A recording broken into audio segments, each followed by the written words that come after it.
चलिए, तो ये वाली जो बैच है इसके अंतर्गत आपने देखा होगा कि मेन जो हिस्सा है ना, जिसको आप सीजीपीएससी मेंस में एक स्कोरिंग एरिया मानते हैं, उसके लिए ये बैच लाया गया है। आज हम लोग की दो बैचेस हैं।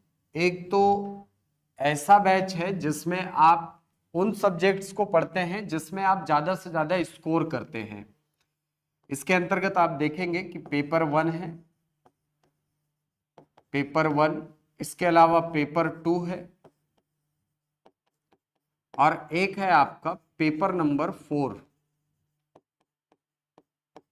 वहीं दूसरी तरफ ऐसे सब्जेक्ट्स को रखा गया है दूसरी बैच में जो एकदम नए विषय आपके लिए होते हैं। जब आप प्रीलिम्स पार करके आते हैं तो एकदम नए सब्जेक्ट होते हैं, जैसे फिलॉसफी है, या पेपर 7 है ना, सोशियोलॉजी वाला हिस्सा है, पेपर 5 का पार्ट 1 पार्ट 2 ये वाला हिस्सा है। तो इस बैच के अंतर्गत हम लोग जिस चीज की स्टडी करने वाले हैं, जो चीज पढ़ने वाले हैं, वो है ये वाला हिस्सा, यानी पेपर 1, पेपर 2 और पेपर 4। इसमें भी यदि देखा जाए तो मैं आप लोगों को पढ़ाने वाला हूं पेपर नंबर 1 के अंतर्गत पार्ट 1 और पार्ट 3। पार्ट 1 और पार्ट 3 मतलब भाग 1 में है आपका हिंदी भाषा, और भाग 3 में है आपकी छत्तीसगढ़ी भाषा।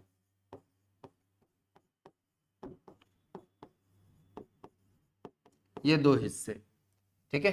इसके अलावा एक और सब्जेक्ट है इसमें जो आपको पढ़ना है, वो है इंग्लिश लैंग्वेज।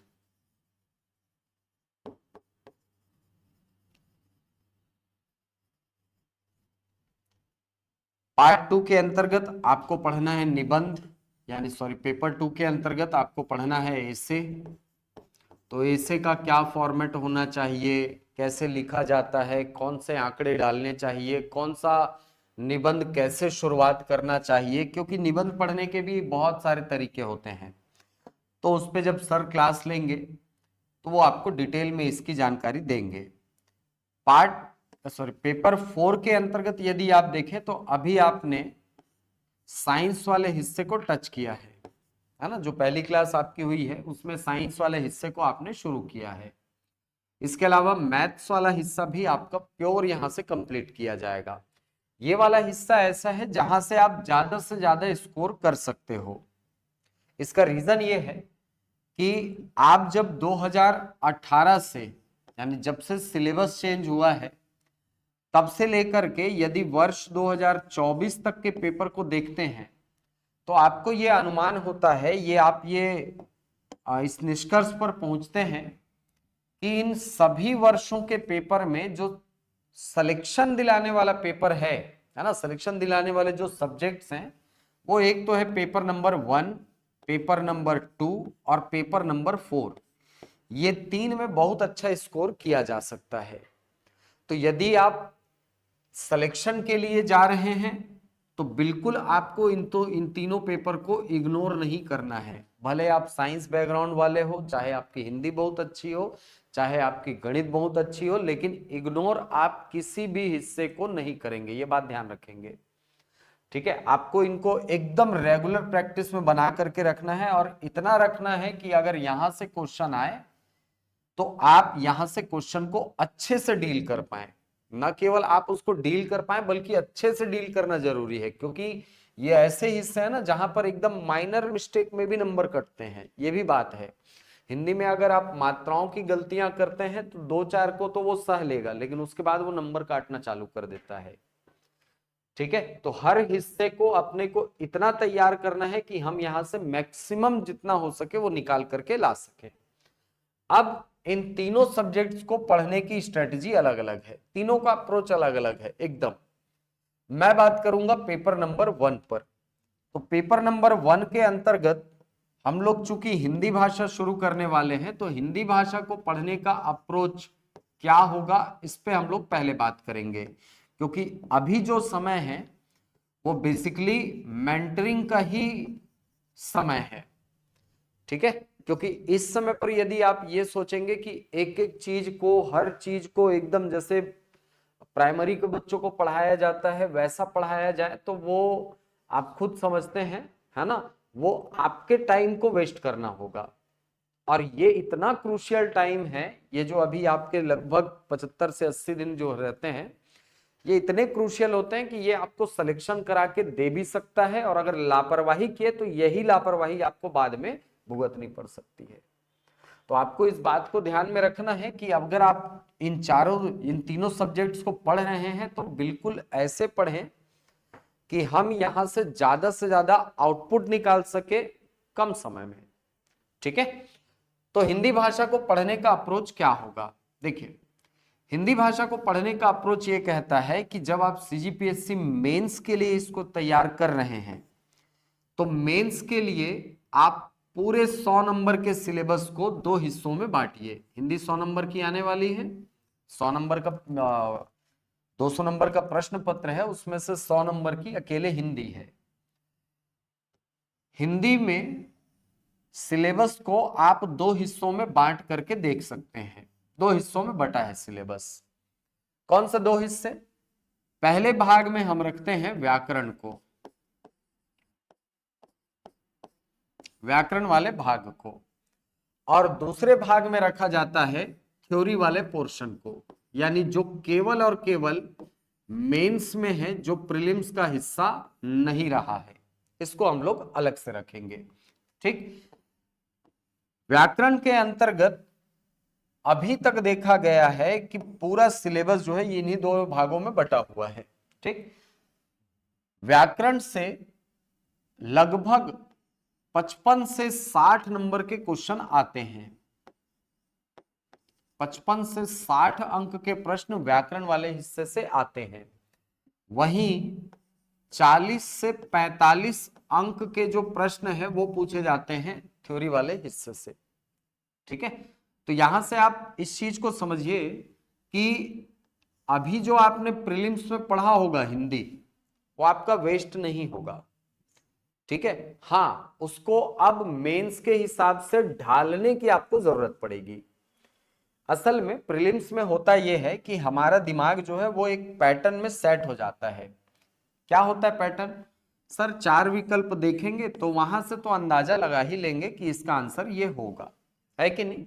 हाँ, लेकिन मेंस में तो ऐसी कोई सुविधा रहती नहीं जहां पर आपको विकल्प दिया जाए। वहां पर सीधा बोला जाएगा फलाना के 2 पर्यायवाची लिखो, वहां पर आपको 2 पर्यायवाची लिखने होंगे। अगर बोलेगा फलाना शब्द के विलोम लिखिए तो आपको विलोम लिखना होगा। यदि समुच्चारित भिन्नार्थक शब्द बोला है तो आपको उसके अर्थ बताने होंगे। मतलब आपको यहां पर जो सारी की सारी प्रैक्टिस करनी है वो केवल और केवल रिटन फॉर्म में करनी है। ये मान के चलो, ये केवल और केवल रिटन फॉर्म में चलना है सारा चीज, ये पूरे का पूरा एकदम रिटन फॉर्म में। ऐसा नहीं कि हम एमसीक्यू सॉल्व करके चले गए, वहां पर फिर मात्राएं आगे पीछे हो रही हैं, वो बहुत नंबर कटवा देंगी। इस बात को ध्यान में रखना। ठीक, व्याकरण जो आपने पढ़ा है प्रीलिम्स के लिए, वो सब यहां पर काम आएगा। बस उसको थोड़ा सा सिस्टमेटिक तरीके से मेंस के लिए रीअरेंज करना है उसको, बस। और जो मेंस वाली कहानी मैं कहता हूं, जिसको थ्योरेटिकल पोर्शन मैंने कहा है, ये हमको एकदम थ्रू आउट नया पढ़ना है, क्योंकि इसके अंतर्गत हमको हिंदी साहित्य का इतिहास पढ़ना है, पत्रकारिता पढ़ना है, इसके अंतर्गत हमको जो अनुवाद वाला हिस्सा है वो भी देखना है, हिंदी से अंग्रेजी, अंग्रेजी से हिंदी, ये भी देखना है। इसके अलावा हमको पत्र लेखन देखना है। पत्र लेखन बहुत बड़ा हिस्सा है, हर बार लगभग यहां से 12 नंबर के 14 नंबर के क्वेश्चन आ ही रहे हैं, लगातार हर बार आ रहे हैं, तो एक बड़ा हिस्सा है यहां से। तो व्याकरण और थ्योरी वाले हिस्से में जब आप बांटते हैं ना तो आपको ये दिखता है। इसके अलावा साहित्य, साहित्यकार है, ये भी देखना है अपने को, साहित्यकार वाला हिस्सा। तो दोनों हिस्से अपने लिए महत्वपूर्ण है। और अगर आप ये सोचेंगे कि केवल इसको पढ़ करके चले जाएं काम चल जाएगा, तो भी नहीं बनेगा। और अगर आप सोचेंगे कि अरे ये तो पढ़े हुए हैं, केवल इसको पढ़ के चले जाते हैं, तो भी काम नहीं बनेगा। क्योंकि वहां पर एग्जाम हॉल का प्रेशर ऐसा होता है कि आपको रटा रटाया आंसर आप भूल जाओगे। कई बार ऐसा होता है, ठीक है। और कई बार मेंस देने के बाद मैंने ये चीज फील किया है कि भाई हाँ ये होता है, ठीक है। तो आपको करना ये है कि व्याकरण वाले हिस्से को तो डेली प्रैक्टिस में रखना है, ये बात ध्यान रखिएगा। थ्योरी वाले हिस्से को सिस्टमेटिक तरीके से आपको पढ़ना होगा, ठीक है। ऐसा नहीं कि आज हम लोग हिंदी साहित्य के अंतर्गत ये पढ़ रहे हैं तो आज ही हिंदी साहित्य के अंतर्गत ये वाला टॉपिक भी खत्म कर लें, नहीं। इसको एक ही चीज को पढ़ो लेकिन उसको रिटर्न फॉर्म में लेकर के आओ। आप आंसर को सही तरीके से अरेंज कर पा रहे हो कि नहीं कर पा रहे हो, ये आपको देखना होगा, आपको चेक करना होगा, ठीक। आपकी तैयारी के लिए एक बहुत अच्छी रणनीति मैं बता रहा हूं। इसके लिए पूरा सिलेबस को यदि हम देखें तो जैसा मैंने बोला कि दो हिस्से में बटा हुआ है सिलेबस हमारा, है ना। इसके अंतर्गत क्या पढ़ना है? व्याकरण के अंतर्गत बेसिकली आपको देखना होता है सबसे पहले तो वर्णमाला को,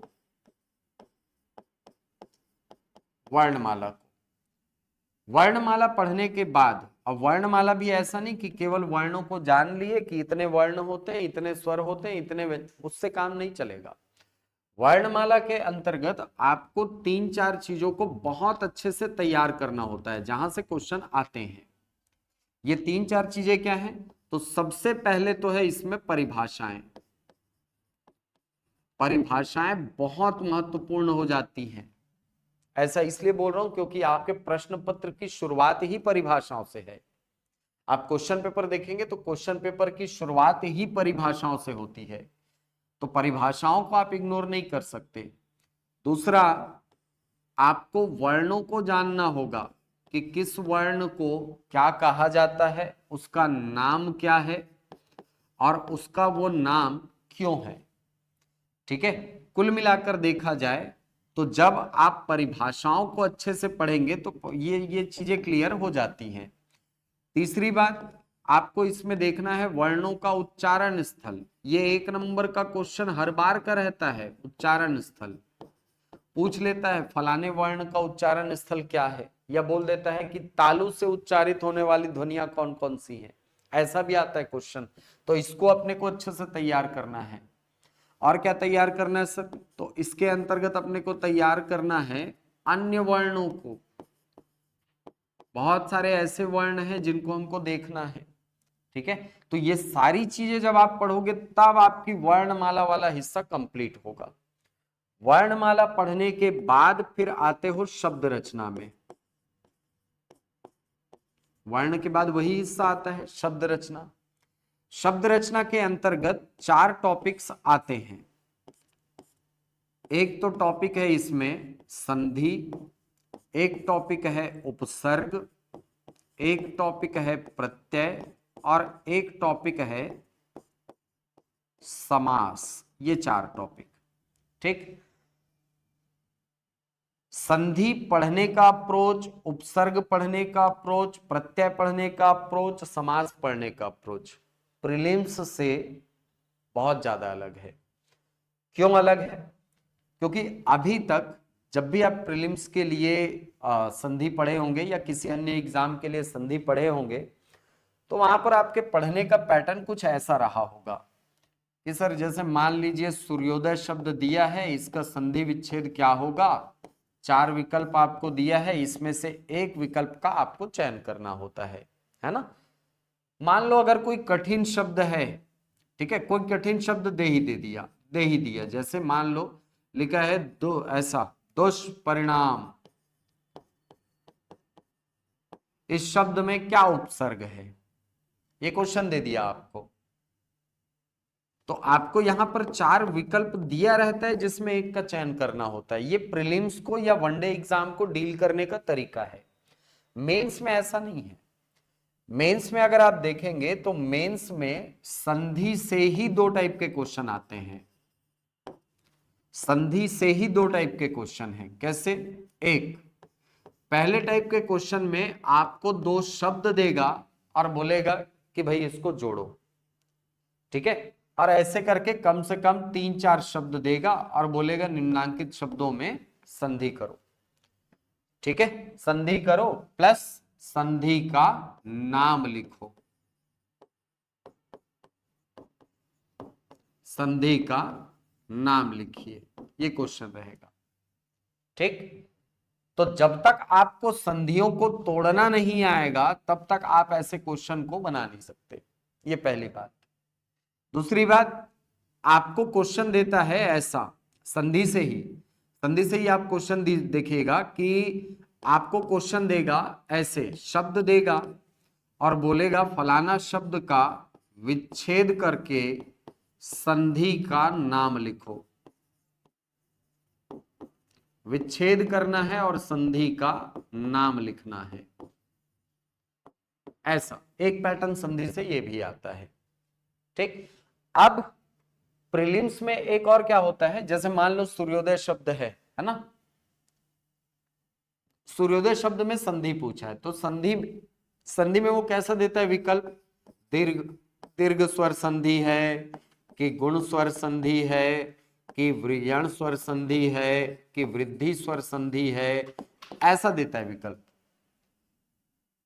मेंस में आपके लिए राहत की बात यह है कि जब आपको क्वेश्चन करता है ना कि संधि का नाम लिखिए, ये देखिए ये संधि का नाम लिखिए, आप केवल स्वर संधि लिख देंगे तो भी आपके नंबर नहीं कटने वाले हैं, ये भी बात ध्यान रखना। ठीक है, ये छोटी छोटी बातें दिमाग में रखना, क्यों, ये आपका समय भी बचाती है और दिमाग को एक्स्ट्रा एफर्ट लगाने से भी मतलब आपका मेहनत कम करने का काम करती है। ठीक है, तो अगर केवल स्वर संधि लिख करके आ जाएंगे ना तो भी आपको उतने ही नंबर मिलेंगे जितना मैं इसको गुण स्वर संधि लिखने पर मिलता। ठीक है, मान लो सूर्योदय शब्द पूछा हुआ है, सूर्योदय शब्द का संधि विच्छेद करके संधि का नाम लिखे, तो सूर्योदय शब्द का संधि विच्छेद तो मुझे पता है, सूर्य धन उदय, लेकिन मैं इस बात पर यदि कंफ्यूज हूं कि ये गुण में आता है कि दीर्घ में आता है कि वृद्धि में आता है, मैं उतने तमाशे में पढ़ूंगा ही नहीं, मैं सीधा लिख करके आ जाऊंगा स्वर संधि और मुझे उतने ही नंबर मिलते हैं जितना कि गुण स्वर संधि लिखने पर मिलता। ठीक है, तो ये आपका एफर्ट बचाने वाला हिस्सा है थोड़ा सा। ठीक, इसी प्रकार उपसर्ग की यदि हम बात करें तो उपसर्ग पढ़ने का तरीका प्रीलिम्स से थोड़ा सा अलग है। उपसर्ग में यदि आप देखेंगे तो प्रीलिम्स में उपसर्ग से क्वेश्चन कैसे देता है, आपको 4 विकल्प देगा और बोलेगा निम्नांकित शब्द में उपसर्ग पहचानिए, देता है ऐसा, ऐसा क्वेश्चन देता है। मेंस में ऐसा नहीं है, मेंस में आपको 4 उपसर्ग देगा और बोलेगा इनसे एक एक शब्द बनाइए या 2-2 शब्द बनाइए, एक एक शब्द बनाइए या बोलेगा 2-2 शब्द बनाइए, ऐसा। तो ये आपके लिए बहुत राहत की बात हो जाती है। क्यों ऐसा, ऐसा इसलिए क्योंकि अगर कोई कठिन क्वेश्चन दिया, पूछ लिया आपको कि किसमें अन उपसर्ग नहीं है, मान लो ऐसा दिया, अन उपसर्ग नहीं है और विकल्प दिया है ए अनुपयोगी, बी अनुपयुक्त, सी अन्याय, डी अनुचित। तो बहुत सारे लोग इसमें गलती करते हैं। गलती क्या करते हैं कि सर हमको आ के बाद ना इसमें भी दिख रहा है, इसमें भी ना दिख रहा है, इसमें भी ना दिख रहा है, इसमें भी ना दिख रहा है, तो वो पहचान नहीं पाते हैं। यहां पर ऐसा नहीं है, यहां पर यदि आपको दिया है ना अन उपसर्ग से एक शब्द बनाइए, आप अन से शब्द लगा दो ना, अनुचित लिख करके आ जाओ उतना ही नंबर मिलेगा, अनुपयोगी लिख के आ जाओ उतना ही नंबर मिलेगा, अनुपयुक्त लिख के आ जाओ उतना ही नंबर मिलेगा। एक शब्द बोला है तो आप एक शब्द सही सा लिख दो बस। ठीक, प्रत्यय भी सेम इसी पैटर्न में बनता है। प्रत्यय में भी ऐसा ही क्वेश्चन आता है कि फलाना प्रत्यय से एक शब्द बनाओ या फलाना प्रत्यय से 2 शब्द बनाओ, आपको शब्द बनाना रहेगा। ठीक है, तो ये क्वेश्चन को डील करने का तरीका है आपका मेंस में। मेंस और प्रीलिम्स का अप्रोच इसीलिए बोल रहा हूं कि बहुत अलग होता है। समास वाले हिस्से में थोड़ी सी मेहनत आपको करनी होगी। क्यों? क्योंकि समास से दो टाइप के क्वेश्चन पूछता है। एक, समास से आजकल क्वेश्चन करता है परिभाषाओं से। आप पिछले 3 मेंस देखेंगे तो उसमें 2 बार समासों को पूछा हुआ है, परिभाषा। एक बार अव्ययी भाव समास को पूछ लिया, एक बार तत्पुरुष समास को पूछ लिया, 2 समासों को पूछ लिया है। तो परिभाषा प्लस उदाहरण ये पूछता है। और दूसरा, समास से ही क्वेश्चन आता है। समास सामासिक पद दे देगा और बोलेगा कि इसका विग्रह करके समास का नाम लिखो, ये पूछता है आपको। तो आपके पास यहां पर फिर से वही बात, विकल्प होता नहीं है तो आपको पहचानने में थोड़ी सी तकलीफ यहां पर हो सकती है, जबकि ये होता बहुत आसान है। अपने को पहचानना सीखना होगा कि कौन सा शब्द जो है वो कैसे, किस समास के अंतर्गत आता है और उसका विग्रह कैसे होता है, बस यही बात है। तो शब्द रचना के अंतर्गत ये चार टॉपिक हमको देखने हैं: संधि, उपसर्ग, प्रत्यय और समास। ये पढ़ने के बाद जब आप आगे बढ़ते हैं तो आपको दिखाई पड़ता है शब्द साधन।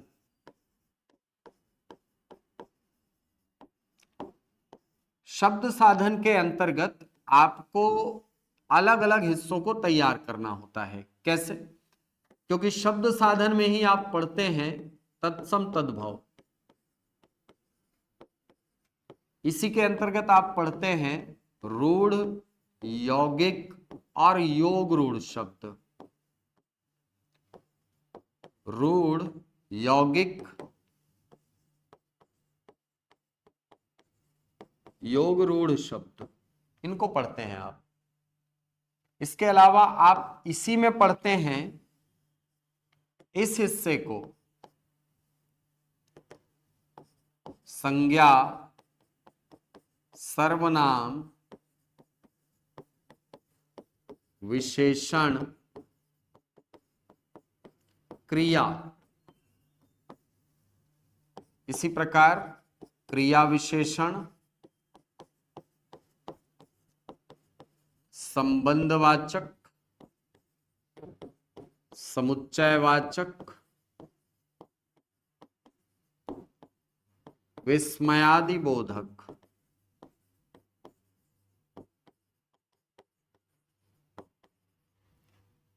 ये 8 प्रकार के शब्दों को पढ़ना है। इसमें से भी ये जो 4 प्रकार के शब्द हैं इनको कहा जाता है विकारी शब्द।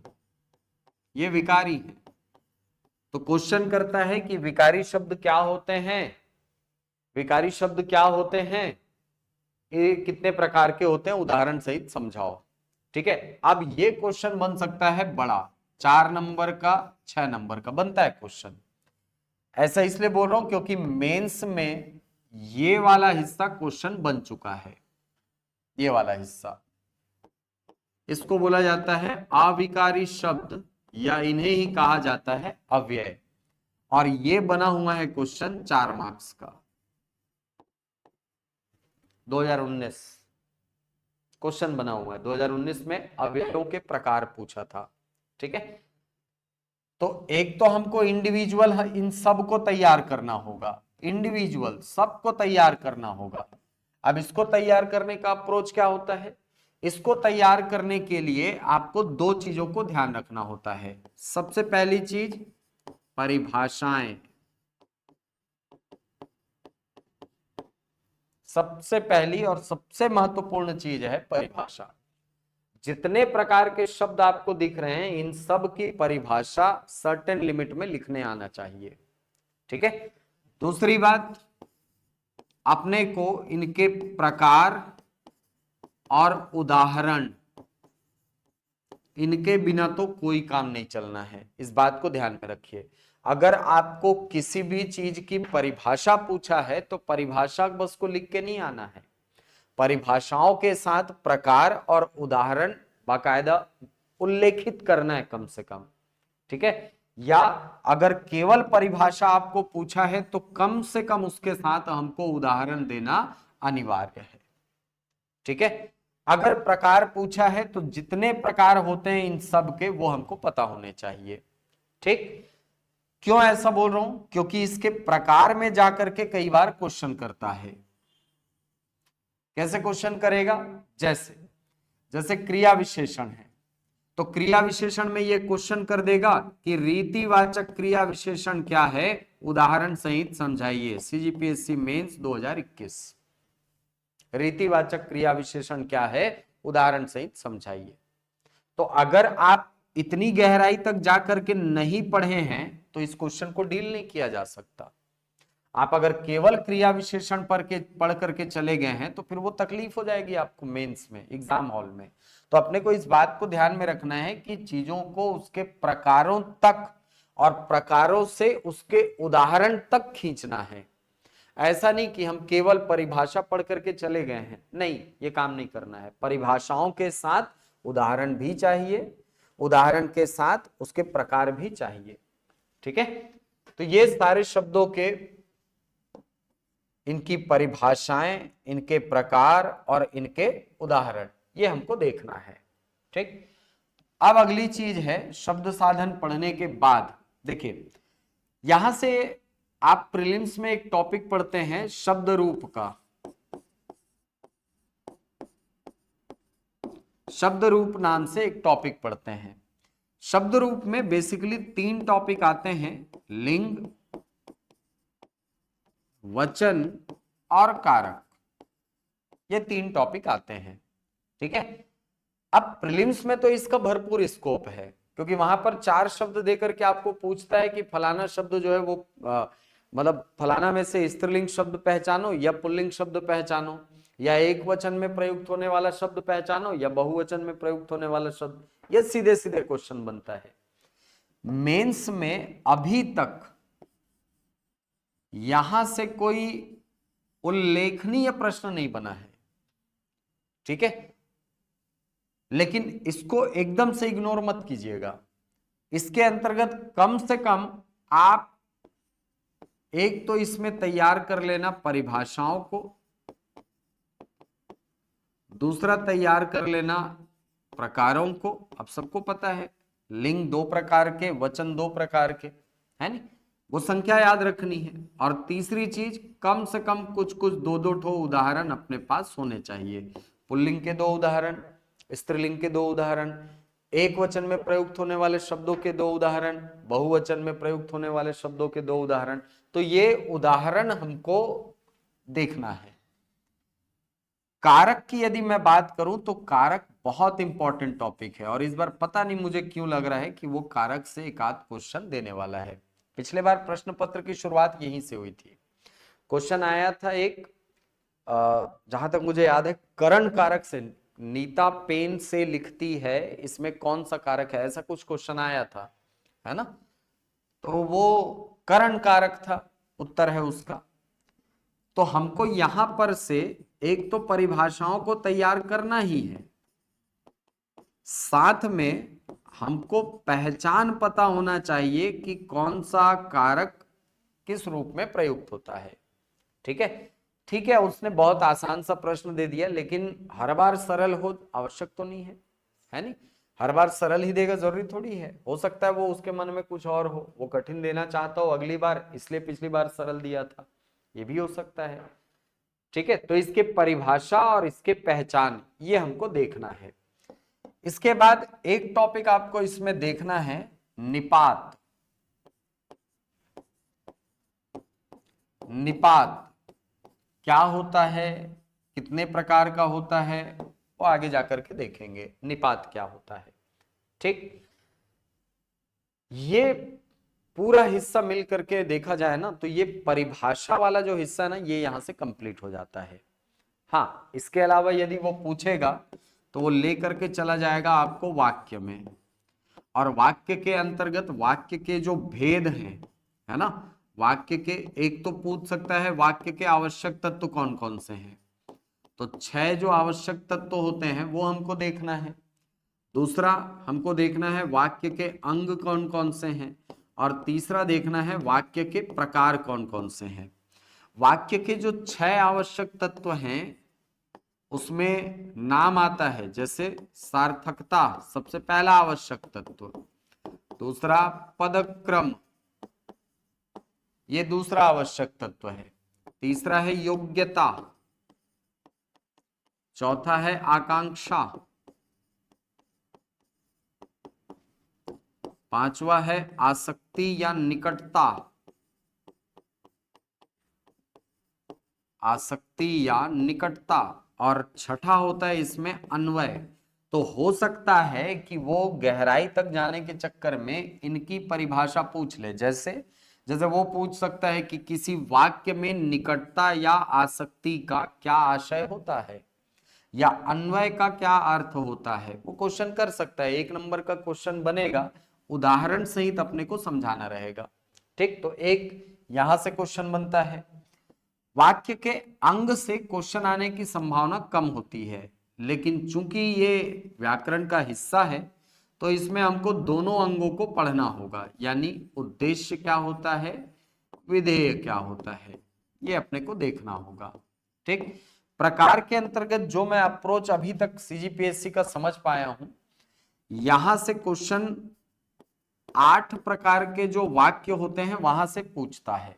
8 प्रकार के जो वाक्य होते हैं ना वहां से क्वेश्चन करता है, यानी विधानवाचक वाक्य, निषेधवाचक वाक्य, प्रश्नवाचक वाक्य, आज्ञावाचक, इच्छावाचक वाक्य, संदेहवाचक, संकेतवाचक वाक्य और विस्मयादिवाचक वाक्य। तो ये 8 प्रकार के जो वाक्य होते हैं ना, यहां से वो क्वेश्चन कर सकता है। और वो यदि यहां से क्वेश्चन करेगा तो वो बोलेगा इसकी परिभाषा लिखो और उदाहरण सहित समझाओ। मतलब परिभाषा पता होना चाहिए और कम से कम एक उदाहरण हमारे दिमाग में होना चाहिए, ठीक है, कि हम उसको पहचान सके। ठीक, तो वाक्य से ऐसा क्वेश्चन आएगा। इसके बाद मेंस में एक जो सबसे एक बहुत महत्वपूर्ण हिस्सा जिसको मैं कहता हूं वो है व्याकरणिक अशुद्धियां।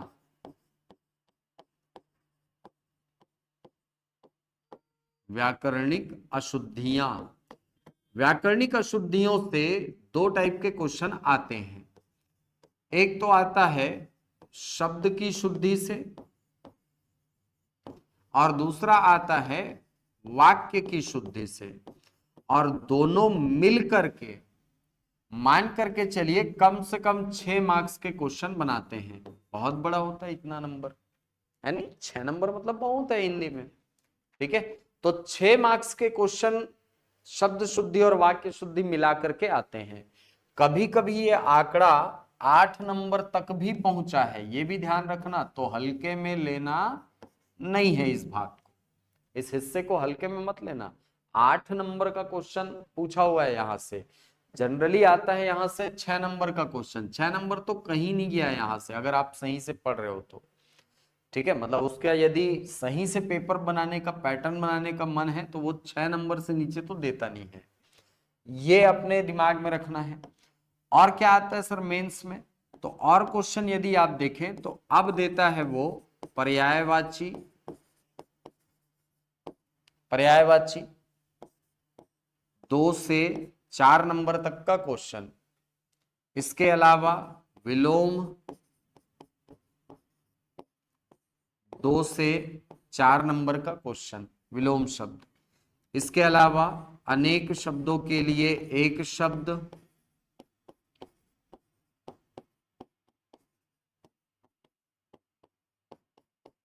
या वाक्यांशों के लिए एक शब्द बोलते हैं इसको, है ना। तो अनेक शब्दों के लिए एक शब्द, लगभग 4 मार्क्स के क्वेश्चन यहां से भी आने हैं। इसके अलावा एक क्वेश्चन आता है यहां पर समुच्चारित भिन्नार्थक शब्द से, ये भी 4 नंबर का क्वेश्चन, ये भी 4 मार्क्स के क्वेश्चन यहां से आपके आते हैं। ठीक है, तो समुच्चारित भिन्नार्थक हो गया, अनेक शब्दों के लिए एक शब्द हो गया, विलोम शब्द हो गया, पर्यायवाची हो गया, ये ऐसे हिस्से हैं जो नंबर ला करके देंगे। ठीक है, अब इसके बाद एक हिस्सा आता है इसमें अनुवाद का, और अनुवाद कम से कम 10 नंबर का आता है। हर बार 8 से 10 नंबर का क्वेश्चन हर बार का है, और अभी तक जितने पेपर मैंने देखे हैं सब में 10 नंबर तो पूछा ही है। ठीक है, इसके अलावा एक हिस्सा है आपका प्रशासनिक शब्दावली।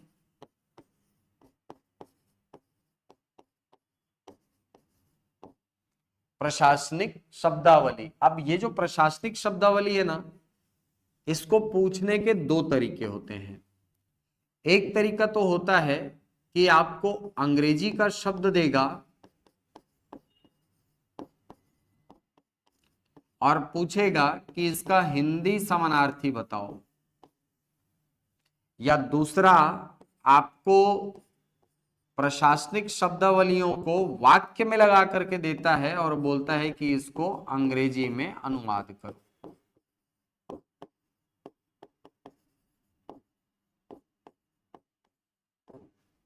ठीक है, जैसे बोल देगा कि यह सूचना राजपत्र में प्रकाशित है, इसको अंग्रेजी में ट्रांसलेट करना रहेगा। तो वहां से दो चीजें हो गई, एक तो हो गया आपका अनुवाद वाला हिस्सा कवर, ठीक है, साथ में उसने चेक कर लिया कि आपको प्रशासनिक शब्दावली आती है कि नहीं आती है। तो ये भी क्वेश्चन पूछने का एक तरीका है हमारे यहाँ।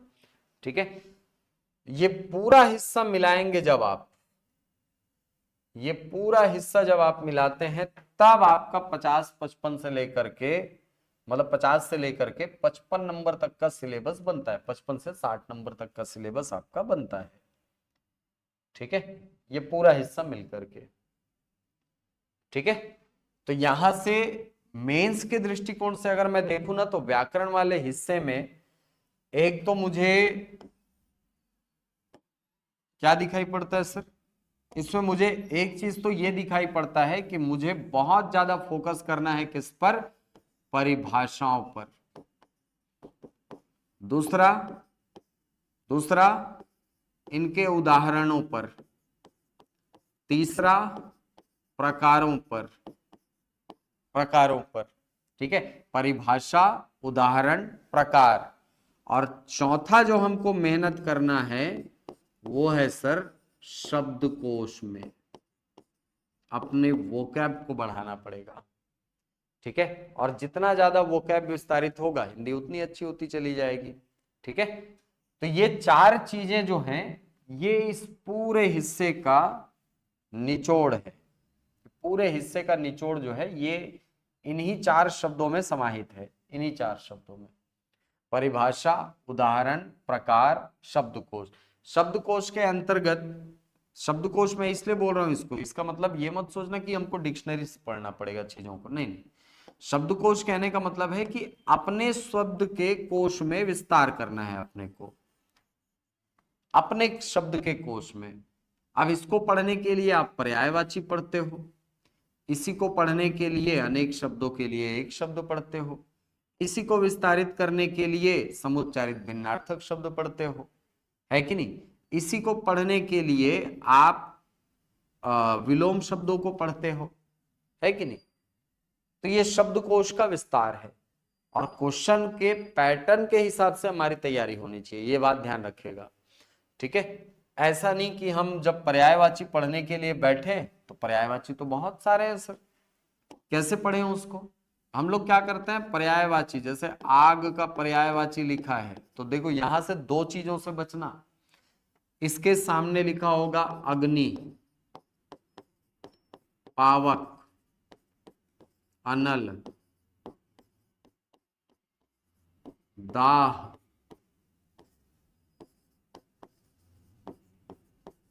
वायु सखा, हुताशन, ये इसका पर्यायवाची। ठीक है, हम क्या गलती करते हैं पता है, हम सबसे बड़ी गलती ये करते हैं कि हम एक तो आग का पर्यायवाची याद करना है सोच के सबको रटने बैठते हैं। भाई एग्जाम में कितना पूछेगा, अभी तक मैक्सिमम 4 पूछा है 2019 में। 2019 में 4 पर्यायवाची लिखने के लिए बोला था, तो अगर वो 4 पर्यायवाची मैक्सिमम बोल सकता है तो आपको भी मैक्सिमम कितना ही याद करना चाहिए, 4। ये पहली बात, पूरा रटते नहीं बैठे रहना है। ठीक। दूसरी बात, हम सोचते हैं कि सबसे अलग एकदम कठिन टाइप का शब्द लिखेंगे तो हमको ज्यादा नंबर मिल जाएगा। अरे 1 में 1.5 थोड़ी दे देगा, है ना। अगर आप सही लिखे हो तो सही नंबर देगा वो। ठीक है। अब मैं यहां पर अनिल की जगह मान लो अनल की जगह अनिल लिख करके आया हूं, नंबर देगा क्या? वो नहीं देगा, वो नंबर काटेगा। क्यों कटेगा? क्योंकि सर गलत लिखा है आपने। सही शब्द लिखो प्लस सरल शब्द लिखो। मेरी हमेशा ये राय रहती है कि ये दोनों चीजों को लेकर के हिंदी के पेपर में स्कोर कर सकते हैं आप। आपको स्टिक रहना पड़ता है केवल इन्हीं दोनों बातों पर कि हमको एक तो सरल लिखना है चीजों को, है नहीं, कठिन शब्दों के पीछे नहीं भागना है। ये ध्यान रखिएगा, हमको एकदम से इस प्रकार के कठिन शब्द उठाने के लिए जाने की आवश्यकता नहीं है। जैसे जैसे मान लो पर्यायवाची पूछा है गधा का। अब गधा का पर्यायवाची मुझे एक तो पता है गर्दभ होता है नहीं, और मुझे पता है कि इसको खर बोलते हैं या धूसर बोलते हैं। ये इसके पर्यायवाची हैं, खर, धूसर, गर्दभ, है नहीं। मैं इसको ना चक्रीवान याद करने के लिए नहीं बोलूंगा, या वैशाख नंदन बोलने याद करने के लिए मैं बिल्कुल नहीं बोलूंगा। मैं बिल्कुल नहीं बोलूंगा। मैं बोलूंगा कि भाई गर्दभ ज्यादा आसान है याद करना, खर ज्यादा आसान है याद करना, याद कर लो गधे शब्द के लिए, ये उसका पर्यायवाची हो जाएगा। नदी का पर्यायवाची हम पढ़ते हैं तो बहुत सारे पर्यायवाची शब्द मिलते हैं अपने को, नदी के पर्यायवाची में बहुत सारे मिलते हैं। अपगा है कि नहीं? हाँ। नदी का और क्या पर्यायवाची होता है? सरिता है, सरी है नहीं, तटिनी है। ठीक है। बहुत सारी, कुलंकषा पर्यायवाची है। तो बहुत सारी बहुत सारे पर्यायवाची हैं उसके। तो क्या सबको रटते बैठे रहे क्या? नहीं, अपने को जो पूछ रहा है मैक्सिमम की जो गुंजाइश है अपने आप को उतना ही खींचना है। वो प्रीलिम्स का अप्रोच होता है। प्रीलिम्स में क्या होता है, वहां पूछता है कि फलाना शब्द किसका पर्यायवाची है, तो हमको यहां से इसको याद करना पड़ता है नहीं। और अगर इसको पढ़े ही नहीं रहोगे तो याद ही नहीं आएगा। इसलिए हमको उसको पढ़ना होता है प्रीलिम्स के दौरान। मेंस के दौरान हमको इनको पढ़ने की आवश्यकता नहीं होती है। उसका सीधा सा कारण है कि क्वेश्चन का पैटर्न वैसा नहीं है।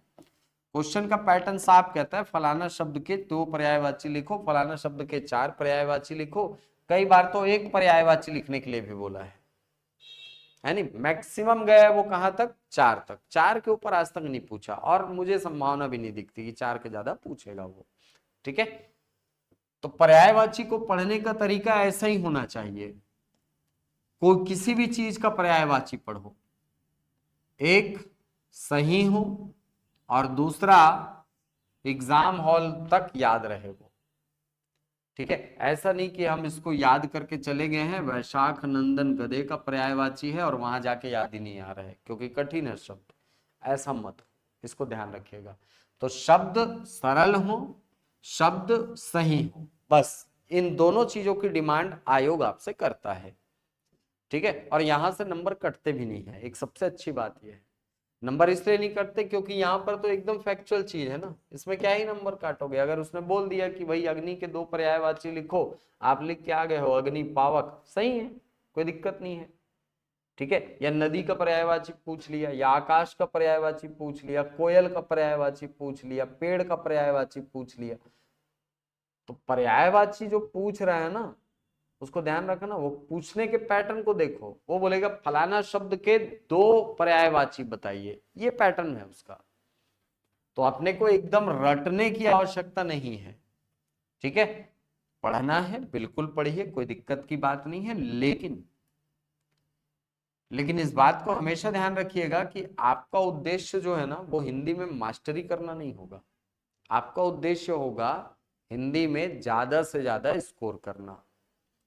ठीक है। हाँ, तो ज्यादा से ज्यादा स्कोर कैसे होगा? ज्यादा से ज्यादा स्कोर तब संभव हो पाएगा सर हम जब इसकी प्रॉपर प्रैक्टिस करेंगे।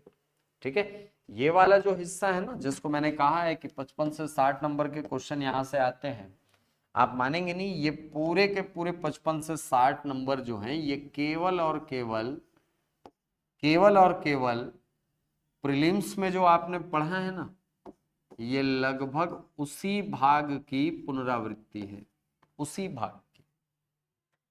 ठीक है, हिंदी में जो आपने प्रीलिम्स के टाइम पढ़ा है बस उसी को अपने को एक तरीके से रिवीजन करना है और कुछ नहीं है इसमें नया। ठीक है, तो इसको पढ़ने का अप्रोच समझ आया, कैसे पढ़ना है इसको ऐसे ही पढ़ना है। विलोम शब्द है, विलोम शब्द का कुछ किया नहीं जा सकता। ठीक है, विलोम शब्द का कुछ किया नहीं जा सकता। यदि वहां पर फलाना शब्द का विलोम लिखिए बोला है तो आपको लिखना पड़ेगा। आप दूसरा शब्द लिखते हैं तो गलत माना जाएगा। ठीक है, क्योंकि उनके मॉडल आंसर में लिखा होता है आंसर।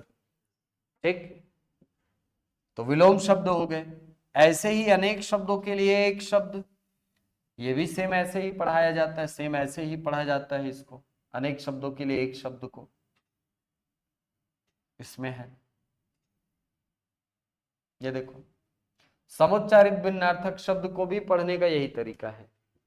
ठीक है, सबसे अच्छा तरीका जो मैं कहता हूं प्रीलिम्स में हिंदी वाले व्याकरण वाले भाग को कंप्लीट करने के लिए सर कैसा अप्रोच रखना चाहिए, तो मेरी हमेशा एक राय रहती है,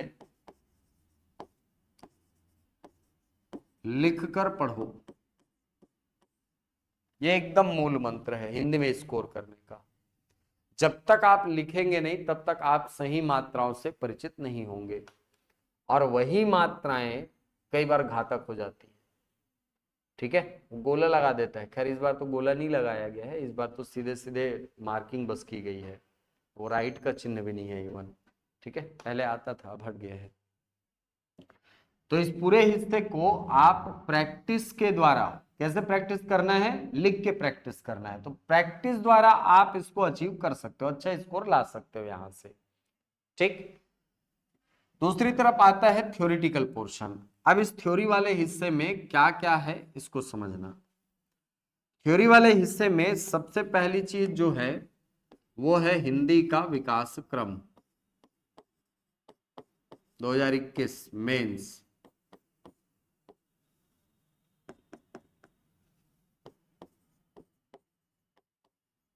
हिंदी का विकास क्रम। अब ये क्वेश्चन तो देगा आपको 4 नंबर का। ठीक है, इसको फ्रेमिंग कैसे करना है ये ज्यादा महत्वपूर्ण है। ठीक है, आपको देखना होगा कि मुझे कौन कौन से चुनिंदा फैक्ट डालने पर ज्यादा नंबर मिलेंगे और किनको मैं अनावश्यक रूप से पन्ना भरने के लिए लिख रहा हूं।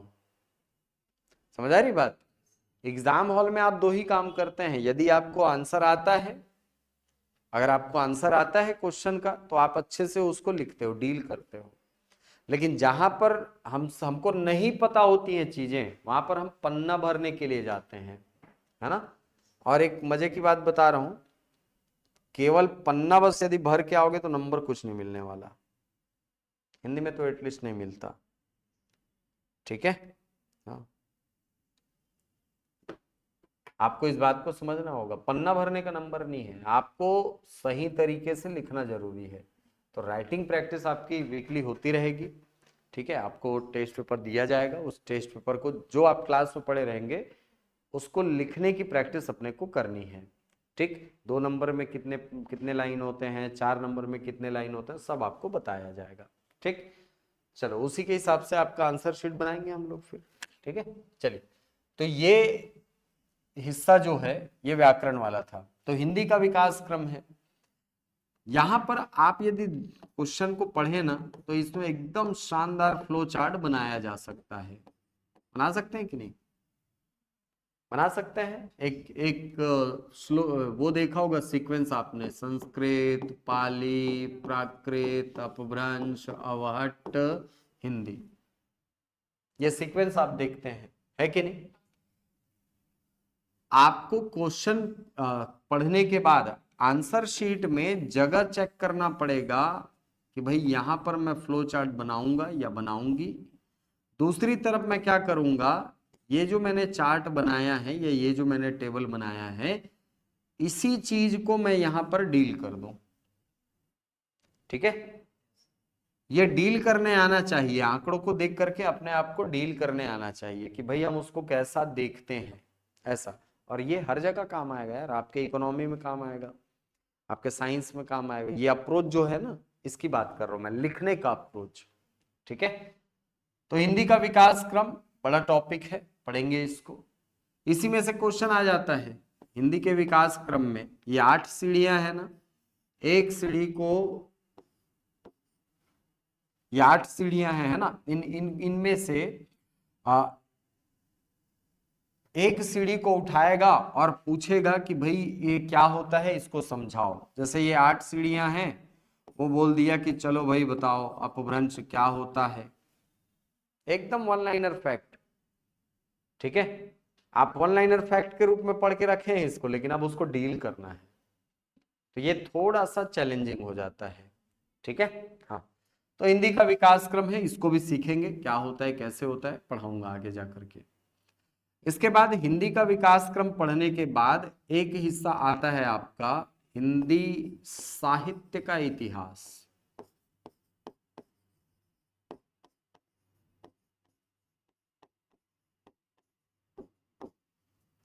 हिंदी साहित्य का इतिहास, और हिंदी साहित्य का इतिहास लेखन गारसादा तासे से लेकर के अनेक जो काल विभाजन करने वाले भाषा शास्त्री हैं उन तक लेकर के जाना है।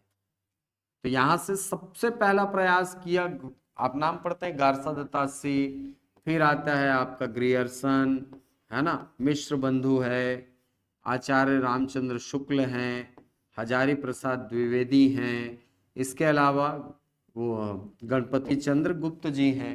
तो ऐसे इनका विभाजन पढ़ना है अपने को। ठीक है, तो कितने भागों में बांटा, क्या क्या नाम रखा, उसकी समय सीमा क्या क्या रही, ये सारी चीजें हमको अच्छे से तैयार करना है।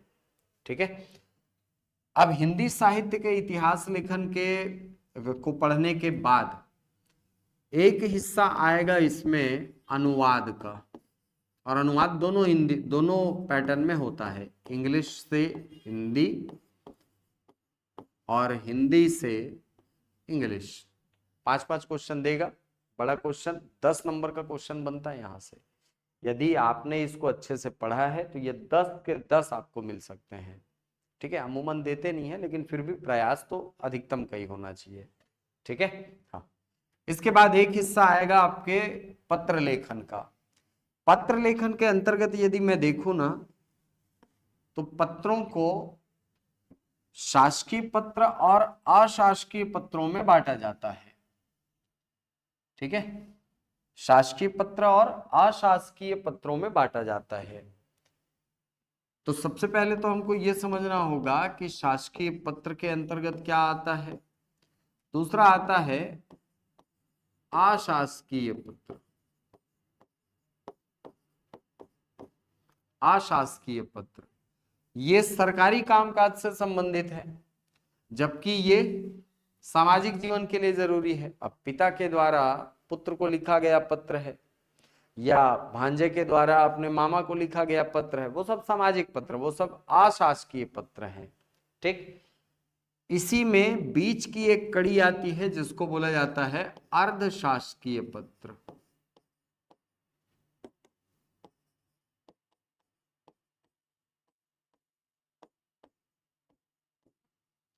अर्धशासकीय पत्र ये भी हमको देखना है।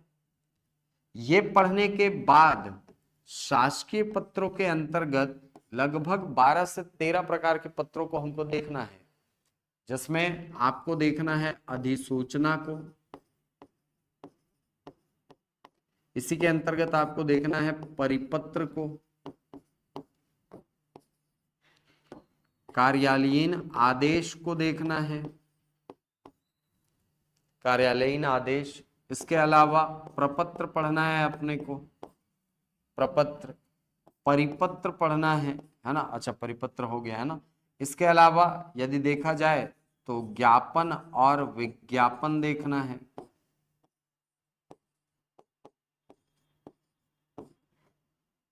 ठीक है, विज्ञापन हो गया, ज्ञापन हो गया, तो कुल 13 प्रकार के पत्र हमको देखने हैं।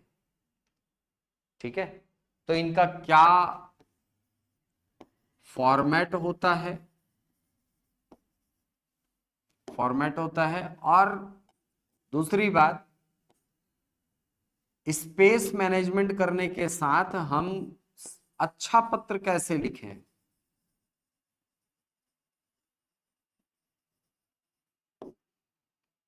स्पेस मैनेजमेंट करते हुए हम कैसे अच्छा लिखें, ये भी हमको सीखना होगा। इसी के अंतर्गत पत्र के अंग आएगा।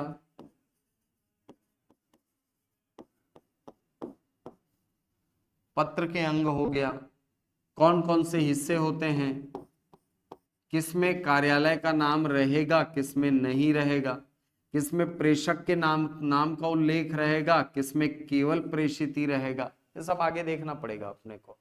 ठीक है, क्योंकि आपको वहां पर लेटर राइटिंग करने के लिए बोला जाएगा, ध्यान देना।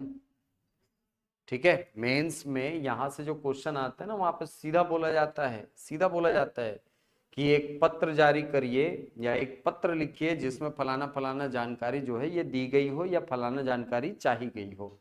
तो ये दोनों टाइप के क्वेश्चन यहां से बनते हैं। तो पत्र लिखने आना चाहिए, पत्र कैसे लिखा जाता है, शासकीय पत्र, वो हमको देखना है। ठीक है, फॉर्मेट देखना है कि कहां पर कौन सा हिस्सा रहता है। जैसे आप छत्तीसगढ़ का राजपत्र देखेंगे ना, तो उसमें एक प्रॉपर आपको वो दिखेगा, स्ट्रक्चर दिखेगा आपको लेटर का।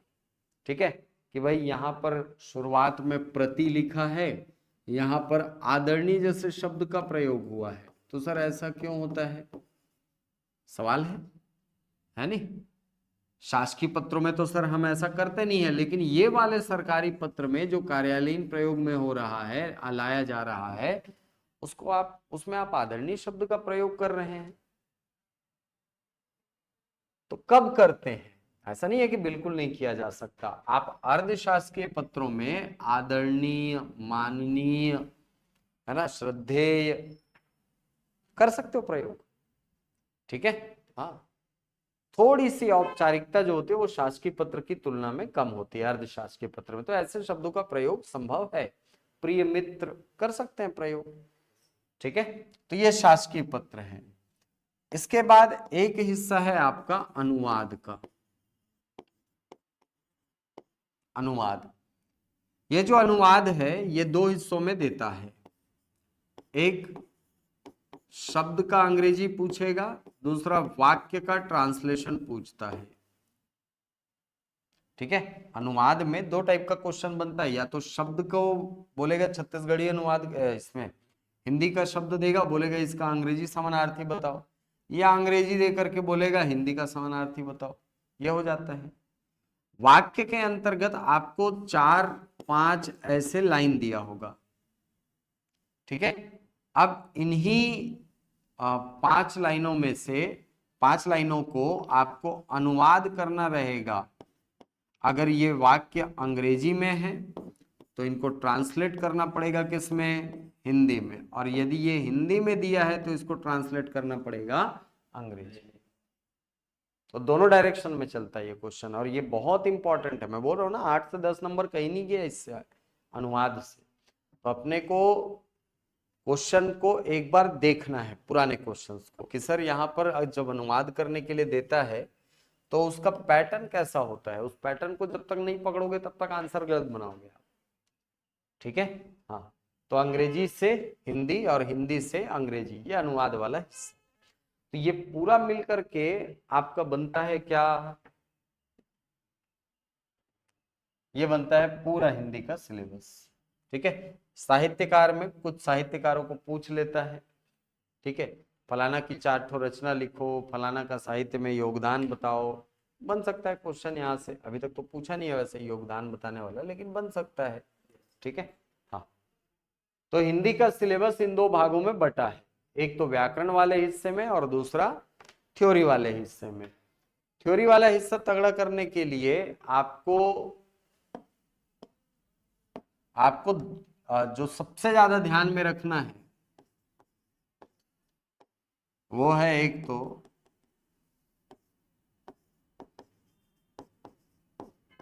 स्थान की सीमा,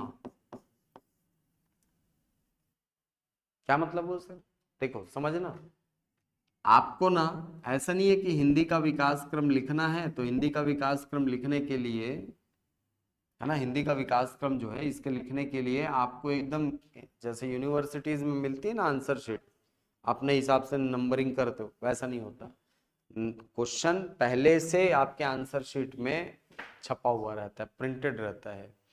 तो अगर अपने को आंसर लिखना है तो उसके द्वारा डिसाइड किए गए जगह में ही कंप्लीट करना पड़ेगा।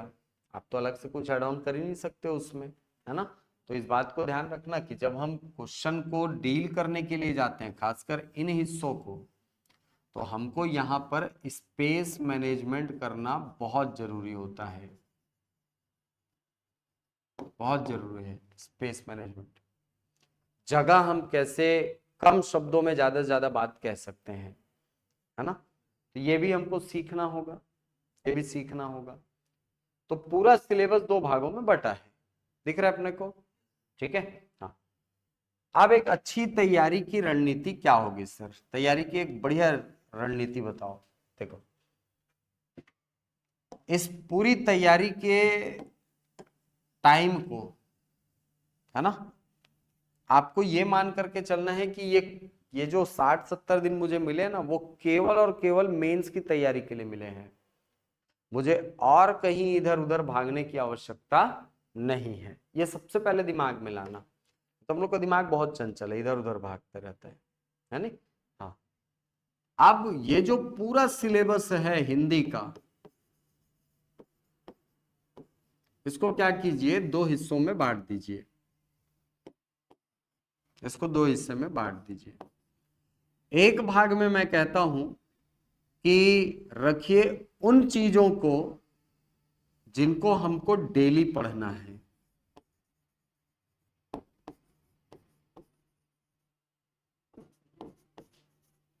डेली प्रैक्टिस वाली चीजें हैं। अब ये डेली प्रैक्टिस वाली चीजों में किसको बोलूंगा मैं? आ शब्दकोश को, बहुत बढ़िया। इसके अंतर्गत मैं किसको रखता हूं? शब्दकोश को, ठीक है। अब इस शब्दकोश के अंतर्गत बेसिकली 4 टॉपिक्स आपको देखने हैं, बताया था मैंने।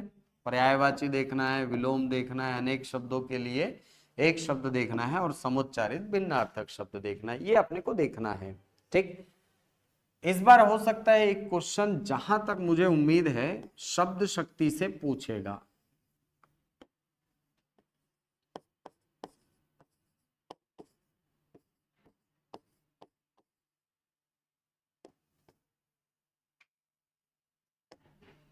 शब्दकोश के अंतर्गत अपने को देखना है शब्दों को, ये जान लो, ठीक है। हाँ, अब ये जो शब्द है ना, इसमें पर्यायवाची भी आ गए, विलोम भी आ गए, अनेक शब्दों के लिए एक शब्द भी आ गए, और शब्द युग्म भी आ गए, ये सारी चीजें आ गई। इनको अपने को डेली प्रैक्टिस करना है, ठीक है। प्रैक्टिस करने के लिए क्या करें सर? सबसे अच्छा तरीका डेली प्रैक्टिस करने का तरीका, एक कॉपी ले लीजिए, ठीक है। बेहतर ये है, मैं तो ये कहता हूं कि जो ब्लैंक कॉपीज रहती है ना, वो रिवीजन करने में बहुत हेल्प करती हैं, ठीक है। तो ब्लैंक कॉपी आप एक रखो, और उसी में ना पर डे, जैसे ये 5 पर्यायवाची हो गया, पर्यायवाची हो गया, विलोम हो गया, अनेक शब्दों के लिए एक शब्द हो गया, है ना, शब्द युग्म के शब्द हो गए। पर्यायवाची के पर डे 10 क्वेश्चन सॉल्व करो। 10 क्वेश्चन सॉल्व करने का मतलब क्या होता है? यहां पर मैंने बताया ना, जैसे आज मुझे 10 शब्द याद करने हैं, तो मैं क्या करूंगा, मैं पहले दिन में याद कर लूंगा भगवान लोग का नाम, शंकर जी के 2 पर्यायवाची, पार्वती के 2 पर्यायवाची याद कर लूंगा, मैं गणेश जी का 2 पर्यायवाची याद कर लूंगा, मैं याद कर लूंगा कार्तिकेय के 2 पर्यायवाची, इसके अलावा ब्रह्मा जी का पर्यायवाची याद कर लूंगा 2-4 ठो, विष्णु जी का 2-4 पर्यायवाची याद कर लूंगा, ब्रह्मा जी का, विष्णु जी का, है नहीं। इसके अलावा मैं याद कर लूंगा इंद्र का पर्यायवाची, और याद कर लूंगा ब्रह्मा विष्णु और शिव जी के उनकी पत्नियों का पर्यायवाची। जैसे अब ब्रह्मा शिव जी की पत्नी को तो लिख लिया आप, पार्वती है। ब्रह्मा सरस्वती के पर्यायवाची याद कर लूंगा मैं। इसी प्रकार लक्ष्मी जी के पर्यायवाची याद कर लूंगा मैं। ऐसा पहले दिन में मैं इतना कर लेता हूँ, बहुत ज्यादा नहीं भागता मैं, बोलता हूँ 2 4 बस, उससे ज्यादा नहीं करूंगा मैं। ठीक है, ऐसा भी कर सकते हो कि अगर ये हमसे बनता है ना, अगर मुझे 2 शब्द याद हो गए हैं या पहले से मुझे याद है तो मैं इस हिस्से को स्किप भी कर सकता हूं, लेकिन मैं इसको ना कभी कभी बुद्धिमानी नहीं है बोलता हूं। क्यों बोल देता हूं? इसलिए बोलता हूं क्योंकि कई बार ऐसा क्वेश्चन आता है जो दिखने में बहुत आसान होता है लेकिन याद नहीं आते हैं शब्द। जैसे 2019 का एक क्वेश्चन देखेंगे, आप बताओ, चलो वृक्ष के 4 पर्यायवाची बताइए, आप बताइए। तरु, हाँ, और पेड़, और विटप, और आधा नंबर कट गया। 3 ही याद आएंगे, चौथा याद नहीं है। अच्छा, हाथी के 4 पर्यायवाची बताओ, बताइए हाथी के 4 पर्यायवाची। गज, और नहीं, गजाना नहीं है। हाँ, कितना आसान सा शब्द है, देखो याद नहीं आता। हाँ, नहीं, वो गणेश जी का पर्यायवाची यार, हाथी के दोनों दांत होते हैं। हाँ, हाँ, याद नहीं आता है सर, समझे आप ना।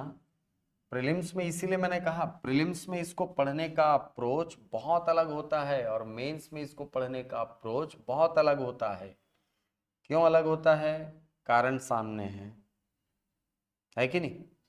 कारण सामने है, याद आ रही है चीजें? नहीं आती, एक एक क्लिक में याद नहीं आती, जबकि वहां पे आपके पास इतना टाइम नहीं होता कि आप एक क्वेश्चन को 5 मिनट सोचो। नहीं, ठीक है। हाँ, सांप का पर्यायवाची पूछ लेगा, सांप के 4 बता दो। भुजंग, ठीक है।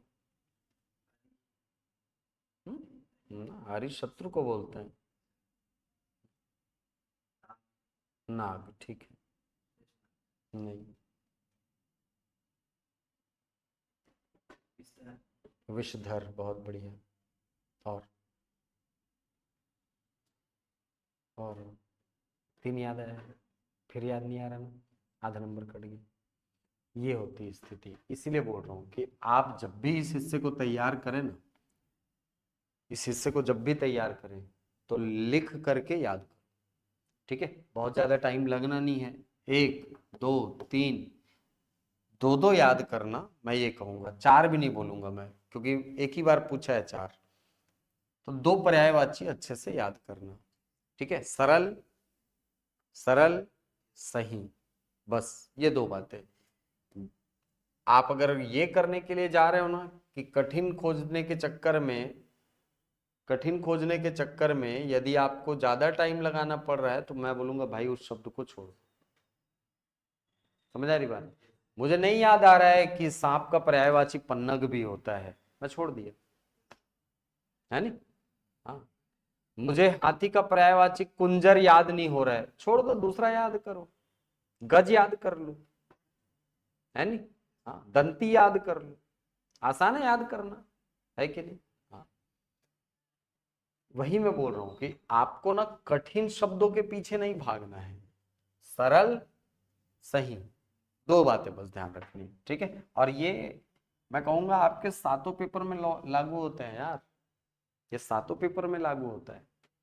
जैसे कई बार आप लोग पढ़ते हो फलाना के फलाना की क्या विशेषताएं हैं, यूएनओ के बारे में पढ़ रहे हो, है ना, बोल दिया कि सचिवालय की क्या प्रमुख विशेषता है, आपको बोल दिए। अब वहां पर आपके सामने तो 10 पॉइंट लिखे हैं कॉपी में, किताब में, है नहीं। दिक्कत यह है कि वो 10 के 10 पॉइंट हमको याद नहीं होते, है नहीं। एसआई वाली बैच नहीं है, थोड़ी देर में, नहीं, मेंस वाली, ठीक है। हाँ, याद नहीं आते हैं अचानक से, तो उसको याद करने के लिए सबसे अच्छा तरीका है लिखो, लिख करके याद करो। 10 ठो ये उठाए, 10 ठो ये उठाए, 10 ठो ये उठाए, 10 ठो ये उठाए। हाँ कैसे? नहीं पूछता वैसे, वो पूछता है हाथी के दो पर्यायवाची बताओ, वृक्ष के दो पर्यायवाची। हाँ ऐसे ही पूछेगा, कॉमन नेम को पूछेगा, ठीक है। वो नहीं पूछेगा आपको कि विडौजा का पर्यायवाची क्या है, या विडौजा के दो पर्यायवाची लिखो, आज तक ऐसा नहीं पूछा है। विडौजा इंद्र का पर्यायवाची है, हाँ इंद्र अगर पूछा है विडौजा लिखोगे सही है, लेकिन वो कभी ऐसा नहीं पूछा है कि विडौजा का पर्यायवाची बताओ, ठीक है। हाँ वो नहीं बोलेगा कि गिरा का क्या पर्यायवाची है, गिरा। आधे लोग तो गिरा दूसरा समझ लेंगे, हपट के गिरा वाला, है नहीं, गिरा पर्यायवाची है इनका, सरस्वती का, ठीक है। तो कठिन शब्द नहीं देता वो, जब भी क्वेश्चन में देगा ना ये सरल शब्द देगा और इसके पर्यायवाची लिखने के लिए बोलता है, ठीक है। तो अपने को 10-10 करके इसको तैयार करना है, ठीक है। हाँ एकदम इंश्योर कर लेना कि आप इसको तैयार कर रहे हो। क्यों ऐसा बोल रहा हूं, क्योंकि जब भी मैं आपका टेस्ट लूंगा, साप्ताहिक टेस्ट तो नहीं है आपका, हर हफ्ते टेस्ट में विनय कुमार पाठक जी की किताब से उठाना और 70-70 क्वेश्चन मैं आगे बढ़ता जाऊंगा। 70-70 क्वेश्चन मतलब जब भी मैं पहले सैटरडे मान लो टेस्ट लिया, है ना, पहले सैटरडे को टेस्ट लिया, तो शुरुआत के 70 पर्यायवाची दूंगा, 70 विलोम दूंगा, 70 अनेक शब्दों के लिए एक शब्द, 70 ये समुच्चारित भिन्नार्थक शब्द, शब्द युग्म दूंगा। अगले हफ्ते जब लूंगा टेस्ट तो 140 पर्यायवाची, 140 विलोम, 140 ये, 140 ये, क्लियर है। इसके बाद अगले 70 में ये पूरा 210, ये पूरा 210, ये पूरा 210, ये पूरा 210 पर्यायवाची कम से कम आपका 2 से 3 बार रिवीजन हो जाना चाहिए क्लास में, ठीक है। और मान करके चलो कि एक महीने में क्या 4 हफ्ते हैं, 5 हफ्ते मान के चलो, ठीक है। तो ज्यादा से ज्यादा टेस्ट कितना होगा, 7 टेस्ट, 8 टेस्ट, 9 टेस्ट मान लो, चलो 10 मान लो, है कि नहीं। उन 10 टेस्ट में आपको पूरा कंप्लीट करना पड़ेगा इसको, और पूरा कंप्लीट करना है तो अपने को कम से कम इसको 4 बार, 5 बार, 6 बार रिवीजन होना चाहिए, ठीक है। और ऐसा नहीं कि हम किताब देख करके 10 बार रिवीजन कर रहे हैं, नहीं, रैंडमली आए मेरे सामने क्वेश्चन और मैं उसका पर्यायवाची देखूं, ठीक है। तो ये लिखने की एबिलिटी अपने अंदर डेवलप करनी होगी, ठीक है। हाँ तो ये डेली प्रैक्टिस वाली चीजें हैं। और दूसरी बात, दूसरी तरफ हमको क्या पढ़ना है, दूसरी तरफ हमको देखना है जो थ्योरी वाला पोर्शन है उसको। तो थ्योरी वाले पोर्शन को कैसे लिखा जाता है, कैसे समय शब्द सीमा में बांधा जाता है, वो मैं आपको क्लास में सिखाऊंगा समय समय पर।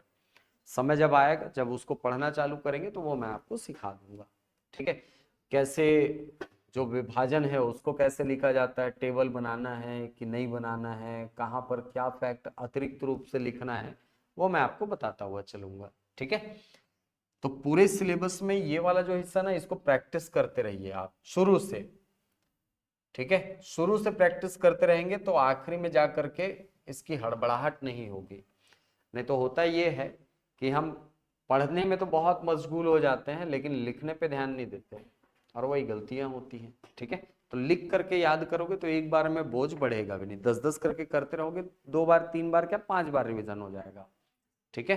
हाँ सेम इसी पैटर्न में मैं बोलूंगा छत्तीसगढ़ी को, ठीक है, क्योंकि टाइम दोनों का समानांतर चलना है। ऐसा नहीं सर कि इसके लिए हिंदी के पेपर के लिए 2 महीना है फिर छत्तीसगढ़ी के लिए 2 महीना और मिलेगा, ऐसा थोड़ी है, समानांतर चल रही है चीजें। छत्तीसगढ़ी के लिए मैं बोलूंगा शब्दकोश को तैयार करते रहो। 2-3 चीजें बता देता हूं आपको, शब्दकोश, जनौला, मुहावरा, लोकोक्ति, मुहावरे एवं लोकोक्ति, ठीक है। मुहावरे लोकोक्ति हिंदी में भी, इसको तैयार करो, प्लस आप जो प्रीलिम्स के समय साहित्य और साहित्यकार पढ़े होंगे, पढ़े हैं ना, प्रीलिम्स में पढ़े थे साहित्य और साहित्यकार, तो साहित्य और साहित्यकार वाले हिस्से को बार बार रिवीजन करते रहिए, इसी पैटर्न में तैयार करते रहिए, ठीक है, हो जाएगा। अरे मेंस की क्लास है, आप लोगों की क्लास नहीं है ये, ठीक है। साहित्य और साहित्यकार वाला हिस्सा जो है ये आप तैयार करते रहिए एक हैंड से। क्यों ऐसा बोल रहा हूं, ऐसा इसलिए क्योंकि सर इसको पढ़ने के लिए अलग से तो उस आयोग जो है वो टाइम देगा नहीं, है नहीं, अपने को इसी टाइम के चलने के दौरान ये सारे हिस्सों को तैयार करना है। शब्दकोश छत्तीसगढ़ी में 10 नंबर का क्वेश्चन है, जनौला 2 से 4 नंबर आना ही आना है, मुहावरे लोकोक्ति 6 से 8 नंबर का क्वेश्चन है, साहित्य साहित्यकार कम से कम 6 से 8 नंबर का क्वेश्चन है, कभी कभी 10 नंबर का भी आया है यहां से, ठीक है। तो यहीं से आप देखोगे तो 10, 8, 8, 16, 26, 26, 2, 28 नंबर यही है, समझ रहे हो आप, ठीक है। इसके अलावा यदि आपको वो थोड़ा बहुत तैयार करते रहना है और बड़े मार्जिन में अगर आपको जाना है तो हिंदी से छत्तीसगढ़ी अनुवाद और छत्तीसगढ़ी से हिंदी अनुवाद 10 नंबर का क्वेश्चन है, छत्तीसगढ़ी से हिंदी, हिंदी से छत्तीसगढ़ी 10 नंबर का क्वेश्चन आता है यहां से, ठीक है। हाँ, तो कुल मिलाकर 38 नंबर तो आपको यहीं पर पड़े हुए मिलते हैं। इसके अलावा 2 ठो समास का क्वेश्चन आएगा, 2 ठो समास का क्वेश्चन आता है 2 नंबर का, ठीक। लिंग वचन का क्वेश्चन आता है 2 ठो, 1-1 नंबर का, 2 नंबर का, लिंग के 2 क्वेश्चन, वचन के 2 क्वेश्चन, हो गया वहां से। राजभाषा आयोग के क्वेश्चन आते हैं 4 नंबर का, कभी 6 नंबर का। तो ऐसे करके ना ये पूरा छत्तीसगढ़ी वाला हिस्सा जो है वो छोटे छोटे हिस्से में बटा है। और हम लोग क्या करते हैं, हम लोग भागते रहते हैं संधि के नियमों के पीछे।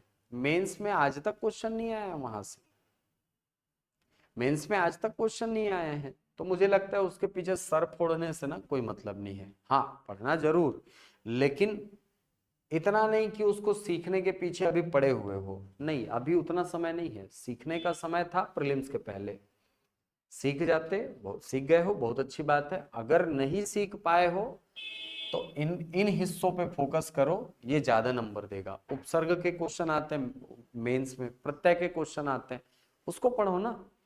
और वहां से भी सेम अप्रोच है, फलाना उपसर्ग से 2 शब्द बनाइए, फलाना प्रत्यय से 2 शब्द बनाइए। तो इस अप्रोच को लेकर के जब आप चलोगे तो हिंदी में भी स्कोर करोगे, छत्तीसगढ़ी में भी स्कोर होगा। लास्ट टाइम जस्ट पिछले वाले एग्जाम में मेरे 128.5 मार्क्स आए थे, ठीक ठाक स्कोर है, ठीक है, 128 ठीक स्कोर है। आप भी कर सकते हैं, ये लाया जा सकता है, पहला पेपर बहुत अच्छा स्कोर करके दे सकता है आपको, अगर आप अच्छे से मेहनत किए हैं ना, ठीक है, बहुत अच्छा स्कोर करके देगा, और सेलेक्ट कराने वाला सब्जेक्ट है ये। वैसे ही निबंध वाले हिस्से में पिछले बार मुझे मिले थे 126 आया था जहां तक मेरा, हाँ 126 आया था, ठीक है। तो ये भी बहुत अच्छा स्कोर है, तो ये भी आप स्कोर कर सकते हो, ऐसे वाला हिस्सा और ये वाला हिस्सा, ये वाला हिस्सा तो है ही स्कोर स्कोर करने वाला, और ये शुरू से रहा है। तो 3 पेपर को हमने इसीलिए टारगेट में लिया है क्योंकि ये सबसे ज्यादा स्कोर करने वाले सब्जेक्ट हैं और ये सिलेक्शन कराने वाले सब्जेक्ट हैं।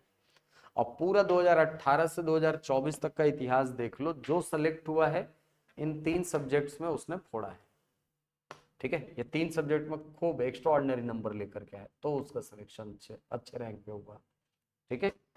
चलिए, कल से हम लोग चालू करेंगे मेंस का सबसे पहला टॉपिक, हिंदी से चालू करेंगे, ठीक है।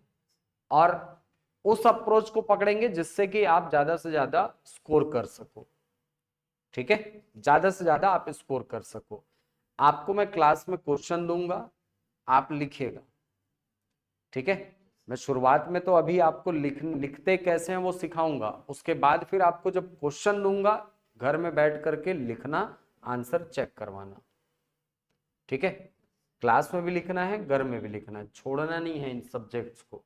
ये 3 सब्जेक्ट सिलेक्शन करा के देने वाले सब्जेक्ट हैं। ठीक है, चलिए तो कल आपसे मिलते हैं और कल इसको पढ़ेंगे आगे।